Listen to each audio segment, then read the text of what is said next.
Hello, hello, hello, and welcome to the third episode of Unevenly Distributed. I am here live and in person at the Apache Software Foundation's Community Over Code annual event in Minneapolis. I'm joined today by Rich Bowen of the Apache Software Foundation. Welcome, Rich. Delighted to be here. So you were involved in many, many things across the Apache Software Foundation, but the thing that is of the most interest to me is Iceberg, and particularly how the Iceberg community um, has sort of grown to be so dominant in the open format space. But before we get into all of that, can we just start with sort of like a little bit about your background for those who don't know you, who you are, and how we got here? Yeah, so I've been involved in some capacity at Apache since the late 90s. I got started on the Apache web server project, and from there I started getting involved in running this event, formerly known as ApacheCon, and I was involved in the planning committee for ApacheCon from 2000 through about 2 years ago when I turned it over to Brian Profit, who's the new VP conferences, but I still assist a lot in this event. I'm particularly interested in the content side, finding content and helping speakers hone their craft and doing the speaker relations. And I'm currently serving my 10th term on the board of directors. Okay, wow. Well, thank you for your years spent organizing. I know how much hard work that is. It's a lot of fun, too. It is, I'm sure. So you also gave two talks here, and one of them I think you kind of alluded to just now, which was about like how to deliver content better.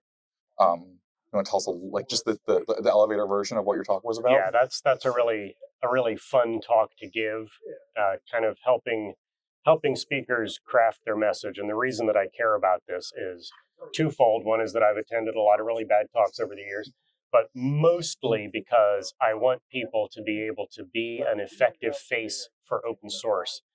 And if I could distill the talk down to one point, it is that one point is understanding what your one point is and making sure that everything in your talk is focused on that one point and what you want your audience to take away with at the end and what you want them to do once they get home. Yeah, that's really important. And I found that I've actually written some talks myself where I didn't have that in mind. Yeah. At the start. And then you tend to ramble and you get distracted and you try to cover everything and you got to focus on that one thing. Yeah. Okay. Well, what's if we had to say one takeaway for this podcast, what's the most important thing you want people to take away when we're done talking today? Well, first of all, I want to set the stage here that I can't claim to be a technology expert on Iceberg or even a prime mover in the community. But my interest in Iceberg is that I'm a strategist at my company, and my company is very dependent upon Iceberg. And as with every open source project, I work for Amazon Web Services, and as with every project that my company relies on, I want them to understand that we can't just take. We've got to invest. And participating in open source is not charity. It is enlightened self-interest. We participate in open source in order to solve problems. Open source has provided us with this amazing thing called Iceberg and all of the various. So Iceberg does not exist in a vacuum. It depends on dozens or even hundreds of other open source projects. And if we want to be successful in that space and, do good work on behalf of our customers, we need to be investing in the day-to-day operation of that. So that's the message that I try to take to people at my company every day. And of course, I am an open source zealot, and so there's a certain portion of that where I'm trying to bend the will of Amazon and the budget of Amazon towards something I love. But it is primarily about solving problems. Okay, I love the way that you put that enlightened self-interest. Yeah. I don't think I've heard it explained exactly that way before. But there's also, I think, right, like I think some of us might be familiar with the report that came out earlier this year that showed that there was, I don't remember the exact number, but it was a massive percentage of the return on investment and the cost to replace, like what the value companies are getting from open source. It's like in the trillions. It is, and that number is both impressive and suspect. I mean, that's incredibly hard to measure, the value of that. And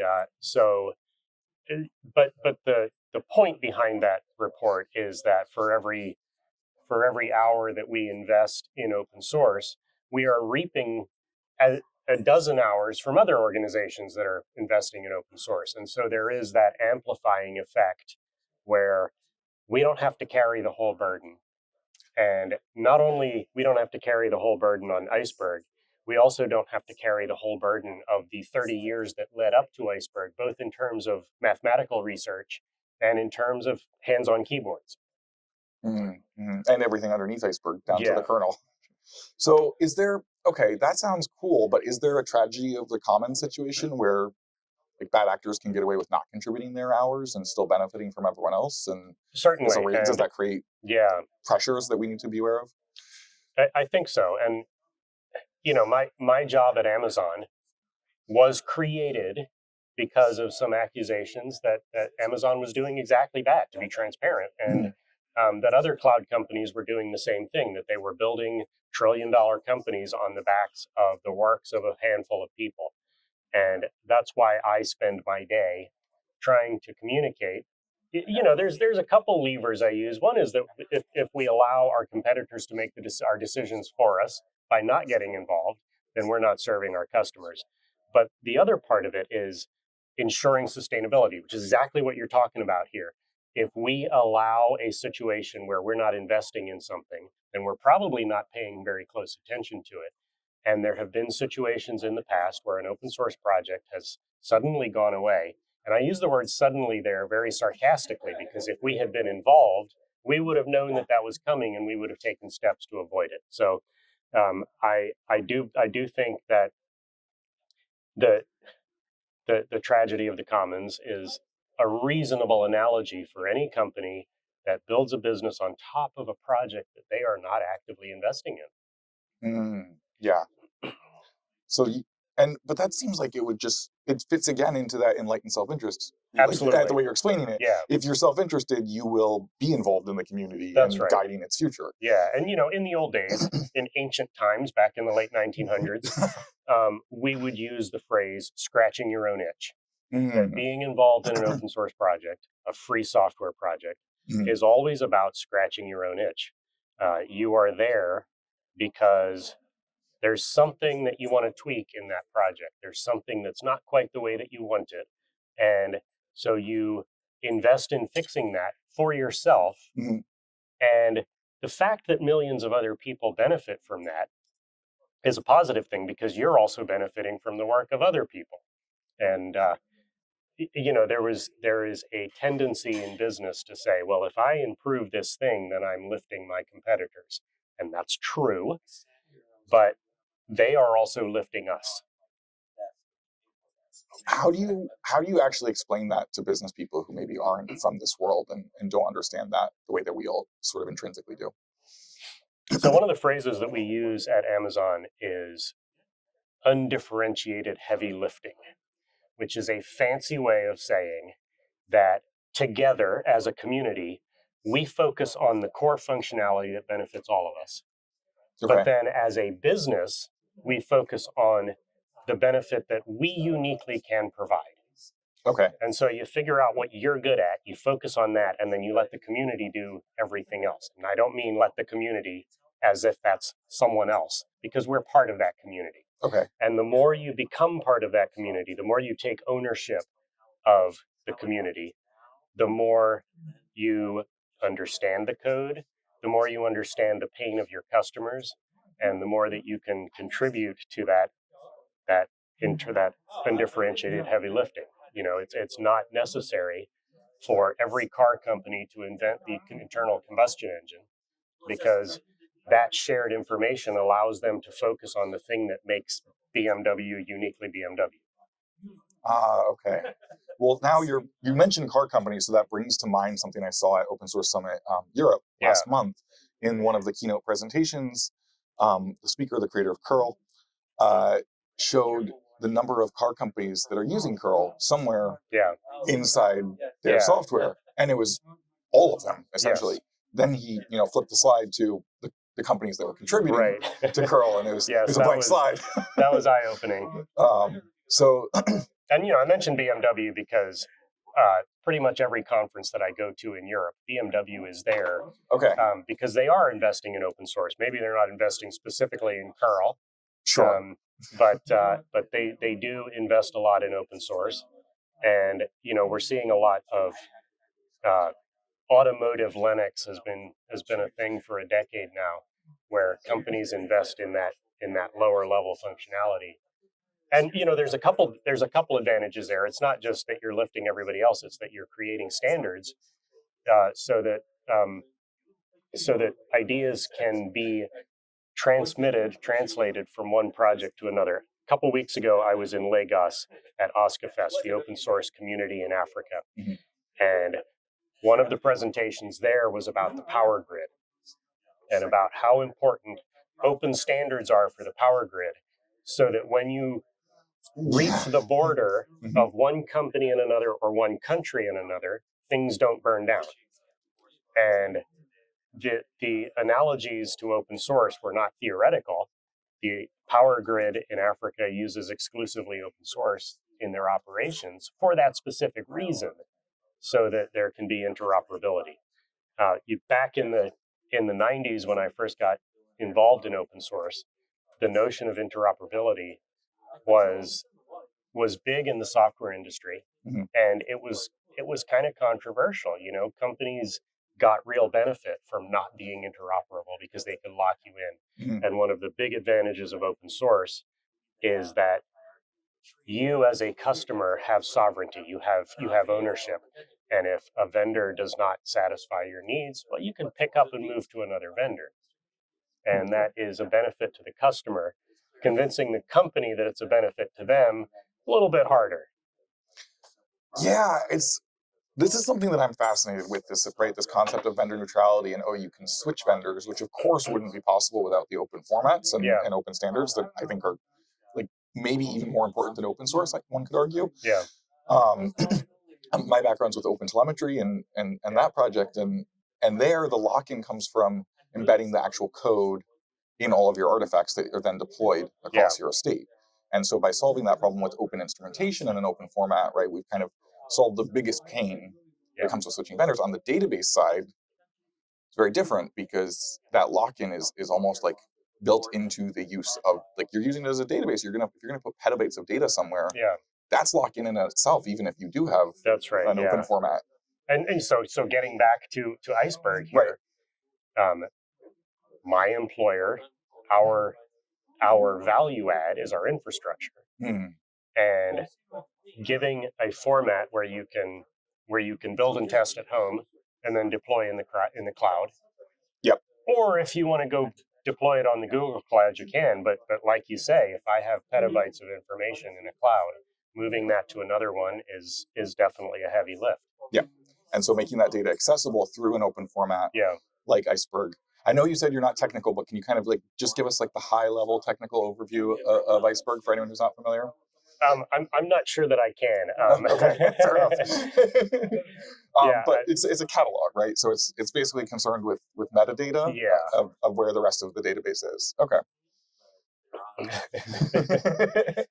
There are a lot of Apache projects. I used to be a programmer, but over the years I've gravitated more to the community side and the governance side. Yeah. And my primary role at work as well as in the Apache community is helping bridge the human barriers. Okay. Helping people solve interpersonal conflict in their projects. Oof. But also attracting and retaining new contributors, which are of course the same problem, because if I come to a community and my first view of the leadership of that community is that they squabble all the time, then I'm probably going to move to somewhere else. And it's not just because I don't like conflict, which is certainly a part of it, but also communities that squabble a lot aren't sustainable. And a community that is at odds with one another at the leadership level is unlikely to survive long term as a technical community. And so as a business, I'm not going to want to build my business on top of a community that it's not sustainable. So a major aspect of what I do at work is help our business lines evaluate the sustainability of the projects that they rely on, and maybe build disaster plans for when and if that community self-immolates. Yeah. Okay. So I imagine Amazon is providing like direct code contributors, and then we have, like you mentioned, sort of the idea of attracting contributors, keeping them involved in the project. Yeah, Are you a force multiplier by being involved in the community the way that you are? I hope so. One of the things that I've been doing on the Apache side of the house for the past couple months is doing analysis of our Git repositories and identifying those people who have made their first contribution. Okay. And then seeing, do they in fact make a second contribution? Because the first contribution is easier than the second one. Okay. And that bar is raised on that second one. And if people don't stay around for the second one, then they're not going to be around for the 100th one. And so trying to work with communities to do outreach to that individual that has made their first contribution. Because the reason that I'm still here 25, almost 30 years later, is that when I made my first contribution, someone said thank you. And it feels trivial, but it is absolutely not. I just last month I merged someone's PR without first commenting thank you. And I was like, I gotta go send them a message. Yeah. So that I really appreciate that perspective of the second contribution is the hardest. Okay. What makes it hard? Well, often when I approach an open source community for the first time, this is something that I've done for decades. I'll try to make a trivial fix. Mm-hmm. And because I'm a writer, not a programmer, that's always in the documentation. Mm-hmm. And I judge a community. I'm very judgy in this. I judge a community by their welcoming of that first unimportant change. Mm-hmm. Because if they make that a high barrier to entry, if they are not welcoming, if they are not grateful, then chances are I'm not going to really be motivated to stick around that community. Now, a lot of the contributors these days are contributing as part of their job. Mm-hmm. And if you are unwelcoming on that first commit, but it's their job, they're going to be resentful the entire time they're engaged, and they're not going to take on any ownership. Mm-hmm. But if you're welcoming on that first one, then that second one is, okay, how can I actually do something that contributes real value to the community? And so my experience is that people tend to be more thoughtful on that second contribution than they were on the first one.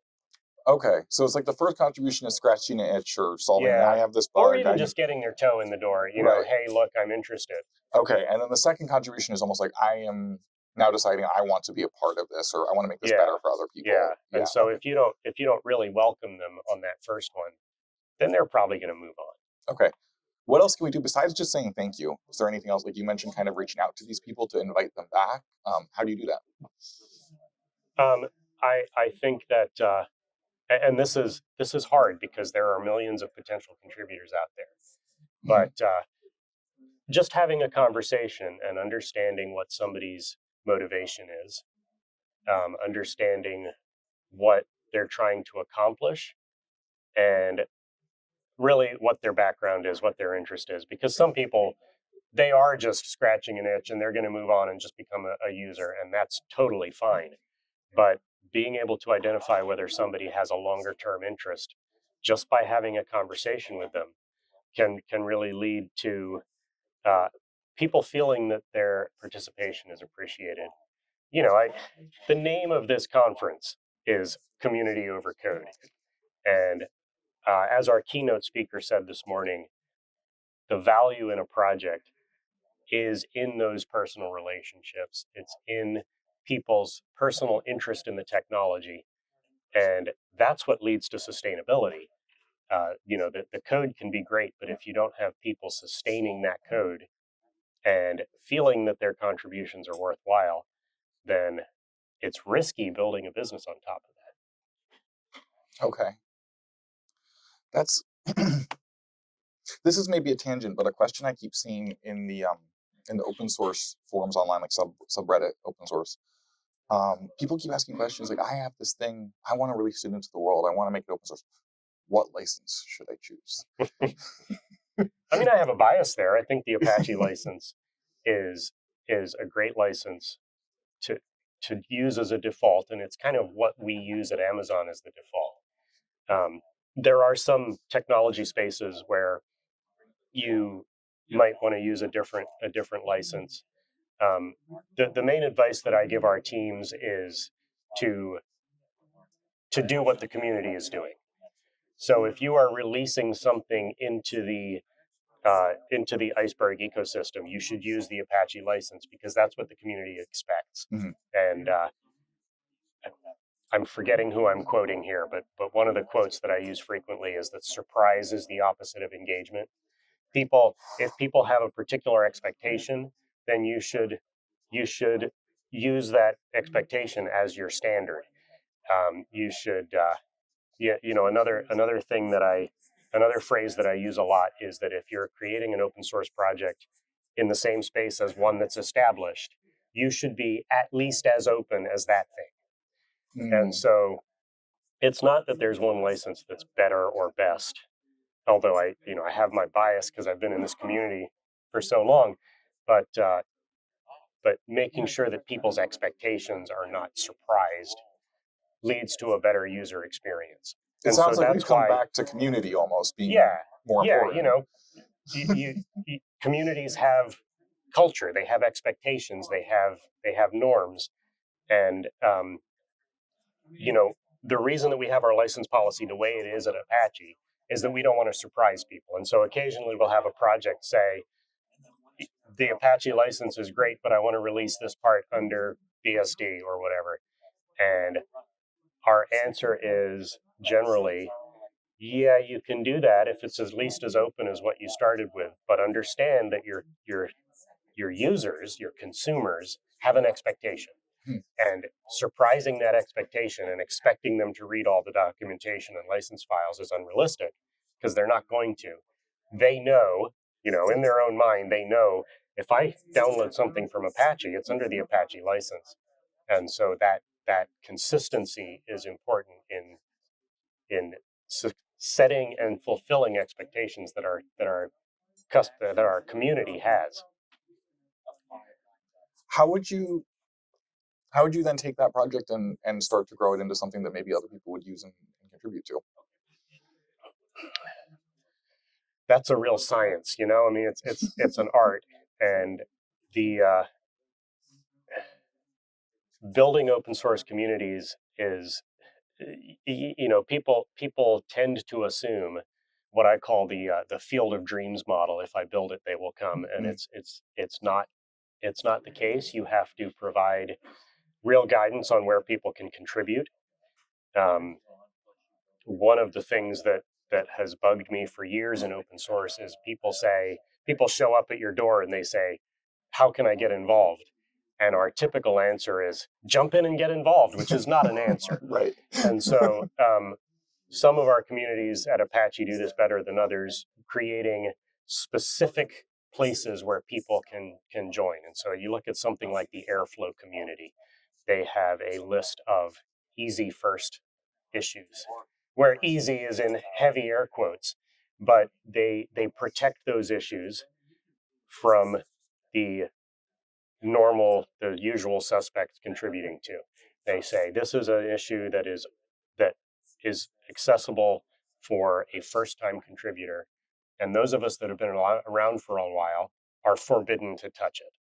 We at my company, we do the first part, but we haven't done the second part, and I think that's an important key. Again, forbidden is in heavy air quotes. It's a social restriction, not a technical one. Yeah.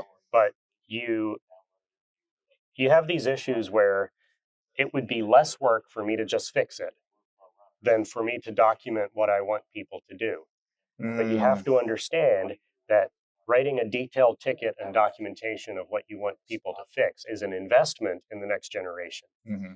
And that, I could spend 10 minutes fixing it, or I could spend 30 minutes documenting what I want fixed in exchange for somebody that sticks around and fixes the next 100 issues, right? So that's it. Building open source community is not something that just happens. It's something that you have to actively invest in and think hard about how to attract and retain new contributors. Yeah, it's very tempting to do the expedient thing instead of the right thing. Yeah. Say we've gotten that PR. That's great. We've got this contributor. They've made a PR, and it's at like 80%. Yeah. It needs a few changes to get merged Yeah. and released. The contributor's busy. Maybe I didn't see it right away because I'm busy and traveling, or I was on an airplane or something. And by the time I get to looking at it and giving it feedback, I'm worried that the contributor might not have time to come back and push it over the line. Yeah. Like, how do you deal with those situations? Is it better to just kind of like merge it and fix it myself, or like try to reach out to them first and see if they have time to fix it? I think it's better to reach out to them and invest in them and help them take the credit for it. Okay. Don't take the credit for it yourself. Make sure that they get all the credit for it, even if you end up doing 80% of the work. Sure, Make if sure you end up they with those get like the credit. both users committed the way GitHub does Yeah. it. Yeah. And I'm working with a community now that I will not name, and they do a lot of automated triage of tickets. And so someone will open a pull request, and there will be this instant response from the CI saying, well, you didn't provide a test case and you didn't provide documentation, and your patch failed these two tests. And it's extremely demoralizing unless there is a human follow-up on that helps them fix those things. Because if you just say, no, bad dog, you didn't do it right, then that person is not going to be motivated to engage in that process further. So I say this very glibly because it's a lot of work. And if you're doing this as part of your job, convincing your manager that investing in somebody from another company is worthwhile use of your time, that can be challenging. And so I don't want to be callous about this and say, you're doing it wrong. But I do think that the most rewarding parts of my career have been when I have invested that inconvenient time with somebody. And then, 10 years later, I see them at an event like this, giving a talk. And that is just, that moment of pride feels almost like parenthood. That's got to be awesome. Yeah, it really is. Yeah. Yeah. Wow. Okay. All right. So I don't want to keep you all day. We have lots of exciting and interesting talks to get to. Yeah, and we've strayed way far from the the proposed topic. That's okay. This is what I love talking it's about. Community over code, right? Yeah. That's really what it's about. Is there anything that you would like to sort of talk about before we end, or closing final thoughts you want to leave people with? So we started out talking about Iceberg. Yeah. And, I just want to mention particular people in the community. I had a meeting yesterday with Ryan Blue and with Russell. What's Russell's last name in the Iceberg community? And these are people that really care about building that community and investing in individuals. And I've been so impressed with the Iceberg Project Management Committee. And we talked a little bit about vendor neutrality, and these are people who have bet their personal business on open source, but they're investing in people from other organizations because they, again, enlighten self-interest, but also they want to create a place where someday maybe they can step back and that community will continue. And so I've been just really impressed with the leadership in this project. That's great. I mean, maybe enlightened self-interest extends beyond the companies and to us as individuals, creating the world we want to live in. It really does. And, the fact that I'm still here 30 years later and am surrounded by people that maybe I had a small part in helping them build their career it's just super rewarding for me. And the fact that I've managed to build my own career on top of that is great too. But those things are not mutually exclusive, certainly. Awesome. Okay, well, where can people see you next? Where can people follow and find you? Read your writings. I am at AWS, and so any open source conference where AWS has a presence, I'll probably be there somewhere lurking in the background. I also go to a lot of open source events. I'm trying to think where I'm going to be the rest of this year. I don't really have any firm plans, but I am at rcbowen.com if you want to read my occasional writings. Awesome. Well, Rich, thank you so much. It's been a pleasure. Thank you.